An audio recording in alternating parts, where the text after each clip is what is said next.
Halo, nama saya Kemal Andreas. Anda sedang mendengarkan Podcast, sebuah podcast yang di dalamnya akan menyampaikan opini tentang banyak hal. Saya juga akan mengundang pembicara lain yang akan membicarakan seputar isu sosial, hobi, makanan, hingga lelucon. Podcast ini dibuat secara gratis. Agar Anda tidak ketinggalan, silahkan subscribe channel Kemal Andreas di YouTube. Follow podcast di Spotify, Anchor, atau aplikasi pemutar podcast lainnya.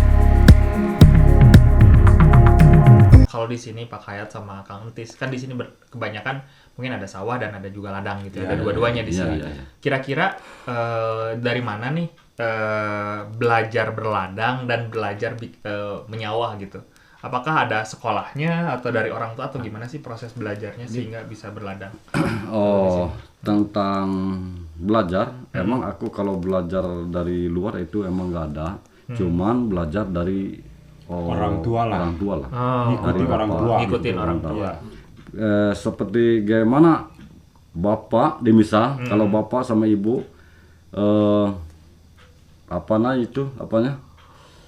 mengolahnya atau mengerjakan kerjanya itu harus dituruti lah. Oh, jadi nurutin lah. Mengikutin orang tua ya, gitu ya. Jejak orang tua.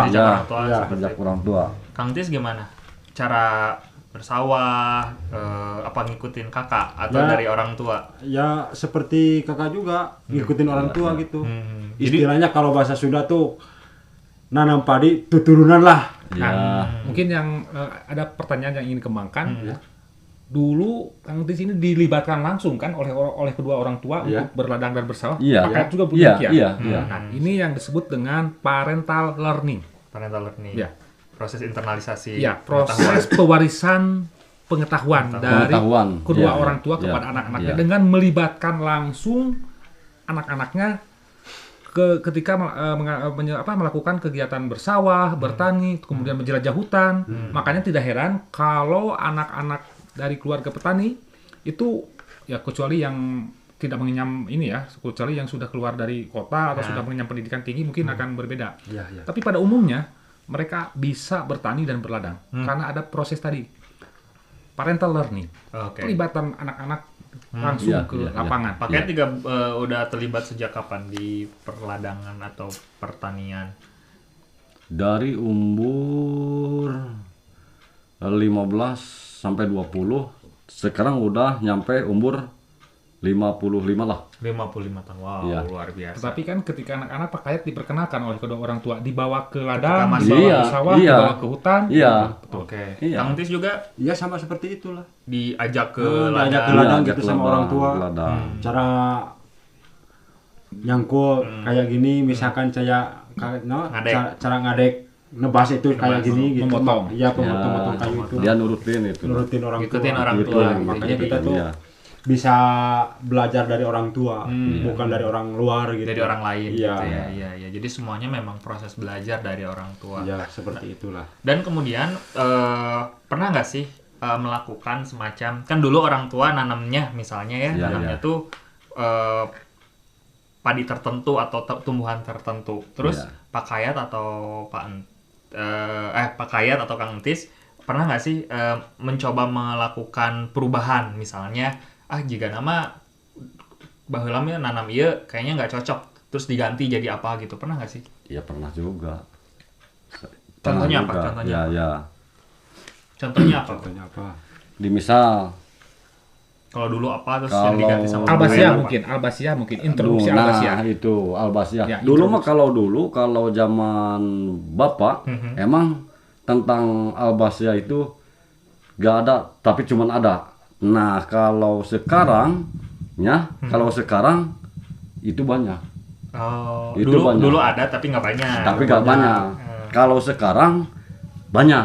Kenapa? Dikarenakan aku kalau ngehoma itu kan tadi banyak yang ditanamnya seperti pisang atau kayu, albasia. Nah, aku juga nanam Albasia. Alasannya menanam Albasia kenapa? Apakah karena lebih menguntungkan atau apa? Oh, dikarenakan aku membutuhkan. Membutuhkan buat aku atau buat keturunan juga. Bapak, gitu. Kang Tis pernah nyoba melakukan semacam perubahan dari sistem yang sudah belajar dari orang tua, terus dirubah ke Kang Tis gitu? Ya kayaknya seperti yang kakak katakan itu, seperti itulah kayaknya. Contohnya apa ya? sih? Contohnya seperti Al-Basiyah, misalkan seperti yang lainnya lah, seperti itulah. Nggak jauh berbeda gitu. Nah biasanya dalam proses berladang dan berhuma lah istilahnya gitu, itu ada perubahan nggak sih Kang? Maksudnya apakah dari turun dari ratusan tahun yang lalu bentuknya seperti itu, atau kemudian akan ada perubahan, dan penyebab perubahan itu terjadi biasanya apa? Tentunya akan ada perubahan, karena ketika ekosistem berubah, maka sistem sosial pun, cara berladang pun akan berubah. Anggap saja bahwa perladangan atau bersawah itu bagian dari sistem sosial. Contoh, ketika penduduk semakin bertambah, Cisokan ini saya kira pertambahan penduduk pertama ya cukup padat. Sementara luas hutan tidak bertambah. Iya. Dulu masa berak itu 4 sampai 6 tahun rata-rata. Berak itu apa? Masa berak itu masa istirahat lahan. Nah, ketika jumlah penduduk bertambah, luas lahan hutan semakin berkurang, maka masa berak pun menjadi singkat. Menjadi 1 sampai dengan 2 tahun. Nah, ini menjadi masalah juga.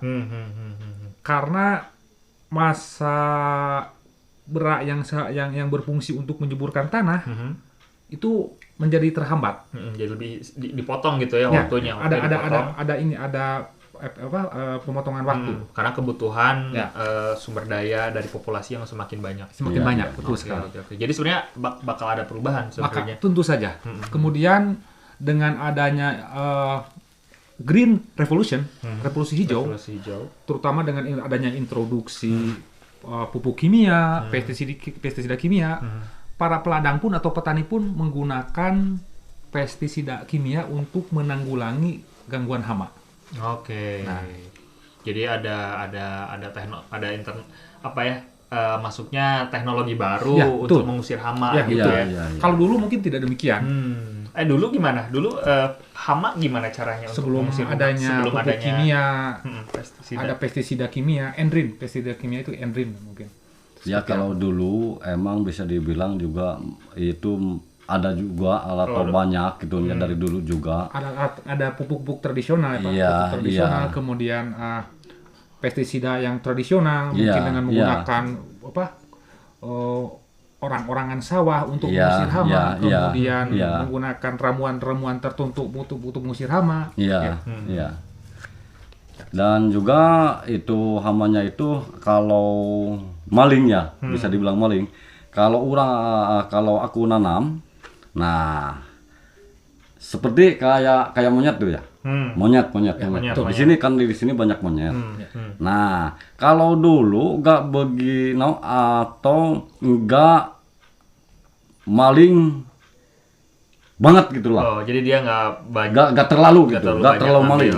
Iya, nggak terlalu ngambil. Terus teuing gitu nyandak, ieu nanti nyandak. Makanan teh gitu. Ada ditanam kurang. Enggak, dikarenakan itu kan lahannya hutan itu masih luas. Ya, betul. Itu masih luas. Dikarenakan warganya sedikit. Penduduknya masih sedikit. Populasi masih sedikit. Manusia masih sedikit. Nah, kalau di hutan itu ditebas enggak terlalu luas. Dikarenakan itu duduknya masih sedikit penduduknya. Ya. Kalau sekarang aku nanam, waduh dipalingnya bukan main sama monyet. Dikarenakan lahannya itu lahan monyet juga ditebas. Ya. Habitat monyet atau satwa liar yang lain. Monyetnya jangan ngeliat ke saya dong. Iya, enggak. Host kita ini memang luar biasa. Gitu. Kak Kayat dan Kang Tis, host kita ini memang luar biasa. Gokil sekali. Nah, dikarenakan sekarang lahan monyet itu ditebas sama orang. Dikarenakan orangnya itu semakin banyak. Yang saya banyak, dulu kan saya cuma satu kakak atau keluarga saya. Sekarang Aku udah udah punya anak 4. Oh. Itu Jadi semakin salah satu sedikit. perubahannya kayak gitu ya. Iya, Jadi kayak gitu. bagaimana lahan berkurang karena apa namanya tuh kebutuhan Iya. lahan garapan oleh Garapan, masyarakat. iya, Jadi iya. hutan ditebas. Iya. Efeknya salah satunya adalah dengan banyaknya monyet yang Iya, masuk ke iya. kebun gitu Iya, ya. Oke. iya, iya. Tapi sebelum kita ngomongin hama, ngomongin monyet, saya akan mundur dulu ke Iya, beberapa iya, hal iya, soal iya. perladangan. Gitu. Iya. Biasanya kalau perladangan itu, terutama hasilnya ya, itu Iya. digunakan untuk apa biasanya? Ya kalau di ladang itu hasilnya, ya kalau banyak yang seperti padi juga. Oh sama juga. Iya sama kayak juga. padi. Ya aku kan nanam yang tadi kan nanam pisang. Hmm. Pisang itu aku banyak dapat pisang kalau udah dipanen. Ya itu dijual juga. Oh, Oke, kalau Dijual berlebih juga dan itu. Iya. pasti dijual. Iya, dijual. Kang Tis, kumaha? Ya misalkan seperti kayak yang kakak katakan, misalkan pisang, cengek, ya cabai, Ya. Cabe, terong, jagung, lenca, itu kalau banyak ya pasti dijual. Dijual. Aja sebagian. Dijual. Dikarenakan untuk membutuhkan kita sehari-harinya. Kebutuhan sehari-hari. Biasanya itu tuh dikumpulkan untuk kebutuhan dulu baru dijual atau dijual dulu sisanya untuk kita. Jadi seseurang kumaha. Nah, menutupi heula kebutuhan heula, Iya, terus dijual langkungna iya. atau dijual we heula engke mun aya sesa untuk kita. Biasanya kayak gitu. Ya, itu mah kalau udah dipanen dijual. Oh, dijual. Dijual. Jual we. Iya, Gitu. dijual.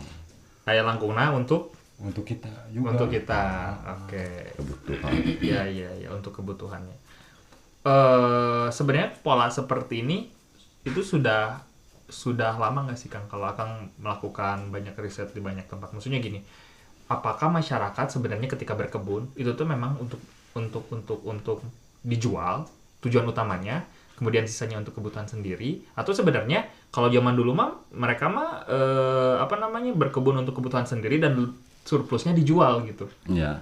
Sebenarnya pola semacam ini kalau saya katakan sudah lama. Sudah lama ya. Mungkin jika dilacak lebih jauh bagaimana tanah atau tumbuhan menjadi komoditas ekonomi ya. Itu sejak adanya introduksi tanam paksa oleh Belanda tahun 1830 sampai dengan 70. Itu landasannya ya. Itu landasan bagaimana ekonomi pasar mulai mempengaruhi masyarakat perdesaan. Tetapi lebih terasa itu sesudah Indonesia modern. Sekitar tahun 60-an.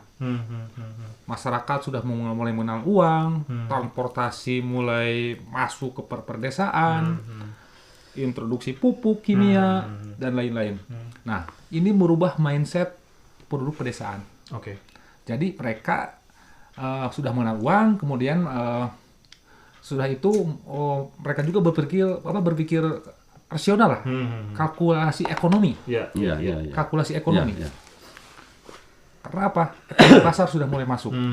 Oke. Permintaan dan penawaran sudah mulai masuk dan mereka pun akan menanam tanaman-tanaman yang memang menguntungkan secara ekonomi, apapun itu, baik tanaman pangan maupun non pangan untuk dijual dan juga untuk memenuhi kebutuhan sendiri. Tapi untuk beberapa kasus kapitalisme sudah mulai menancapkan cakarnya semakin kuat. Untuk kasus Indramayu. Luar biasa sekali. Ketika panen, bukannya mereka sejahtera, tapi malah berkurang berasnya karena sudah mereka sudah punya utang sebelumnya kepada tengkulak. Ya, ketika panen ya habis uangnya. Oke. Untuk pembayaran itu. Nah, kira-kira kasus kayak gitu ditemukan nggak sih di sini? Ada nggak? Ya. Jadi ketika panen nggak dapat apa-apa gitu? Ya enggak lah, kalau kayak di sini tuh. Di sini nggak pernah. Seperti itu. Berarti beda kasus. Jadi biasanya kalau di sini, nah saya pengen nanya ya, kalau di sini kalau misalnya udah panen nih, udah panen, misalnya hasilnya tuh 10 ton gitu misalnya hasil sawahnya gitu 10 ton. Biasanya itu ada yang disisihkan nggak untuk kebutuhan sehari-hari? Ya ada sih. Ya, untuk makan sehari-hari? ya ada juga. Ada. di sisi Ada juga. Seandainya misalkan kita tuh panen dari sawah, dapatnya 1 ton misalkan. Ya itu misalkan yang 7 kintal tuh dijual untuk kebutuhan masa depan. Yang 3 kintalnya tuh ditaruh di rumah untuk disimpan di rumah. ya untuk makan sehari-hari. Oke, untuk makan sehari-hari. Iya. Nah, biasanya penentuan 3 kintal itu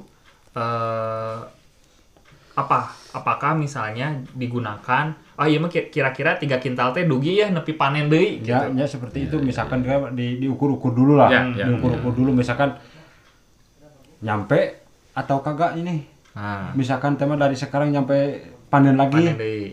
Ya ditimbang-timbang dulu lah. Oke. Jadi memang si 3 kintal itu digunakan untuk persediaan selama misalnya di sini berapa lama panennya? 3 bulan? 4 bulan? 3 sampai 4 lah. 4 bulan lah ya. Ya, Berarti 4 bulan. persediaan 3 kintal itu untuk 3 bulan di keluarga Ya, gitu di ya. keluarga seperti Oke. itu. Pernah nggak sih ketika misalnya menyediakan berapa beras gitu misalnya tadi 3 kintal, terus misalnya tinggal 1 bulan lagi panen, habis. Ya. Pernah nggak sih? Ya pernah. Nah, juga. pasti pernah. Biasanya Iya. beli atau gimana kalau di sini? Ya kalau di sini yang udah biasa ya paling utang dulu sama orang gitu lah. Kalau di sini gitu, utang dulu ke kawan atau ke tetangga gitu. Misalnya Kang Sidik Kakang gitu Sidik ya. gitu. Ya. Kang Sidik Sidik kan kan banyak banyak beas, tuh. banyak beas kan di dia. Misalkan Ya. itu sih bukan. Kang Sidik masih banyak Kayak gitu. semacam ini misalkan Ya. kita tuh mau panen teh 20 hari lagi atau 1 bulan lagi. Ya, Beras kita udah habis. udah habis. Biasanya kalau kita punya duit ya beli sama tetangga. Ya. Ya kalau kagak punya duit ya terpaksa kita Ya, menghutang utang dulu dulu. sama Pak Sidik. Kalau Seperti Sidik. itu macamnya. Ini yang disebut dengan moral ekonomi. Nah, apa Iya. tuh? Bagaimana cara bertahan hidup masyarakat pedesaan Iya. ketika mereka mengalami kesusahan atau kelaparan, mereka bisa meminta bantuan kepada tetangganya atau kerabatnya. Ya. Ini yang Ya. disebut dengan moral ekonomi. Berbagi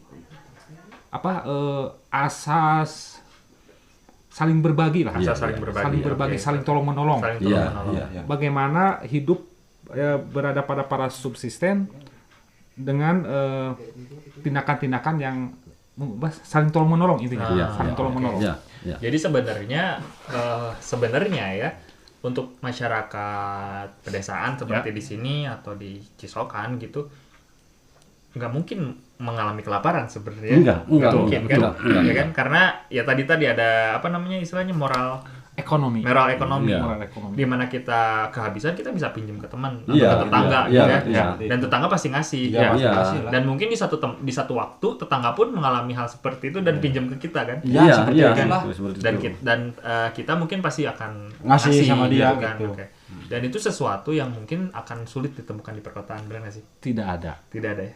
Sulit lah. Mungkin tidak ada. Iya. Sangat sulit sekali. Sulit untuk saat ini.